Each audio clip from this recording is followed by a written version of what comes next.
I forgive my ex-wife for all the ways she hurt me. I forgive myself for all the ways I hurt her. I know that both of us did what we thought was the best that we could do based on the circumstances we were in, based on all the things that we were taught and the examples we were given growing up, based on the communication skills we learned, based on the resources we had available at the time, based on the people we were around, and based on the situation the world was in. Forgiveness comes with an understanding that situations aren't black and white. And it also comes with the understanding that sometimes we make promises that are too difficult for us to keep. I'm actually thankful that Martina initiated the divorce. Though it was something that we mentioned in our arguments for a long time, I never had the courage to initiate it myself.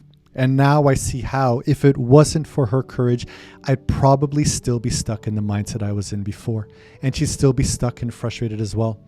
We both needed this to grow, as we were at a loss for how we could grow together anymore. As my divorce was a very traumatic experience, and not for me alone, it took me a lot of work with a lot of therapists, with courses and reading, and with a lot of writing and journaling. Doing the work is work. When people say forgive and forget, they most often mean ignore and forget. But resentment lingers and trust is permanently broken unless the work is done. I didn't want to feel resentment anymore.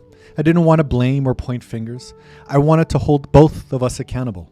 And when I finally saw and held space for every side of the story, I found peace. Forgiveness, as a result, isn't instant. It's not as fast as turning the other cheek. I had to first name all the pains that were alive in me, and then I had to add as much context as I could to each situation in as much detail as possible. And with that understanding, resentment fades. Resentment can't coexist with empathy.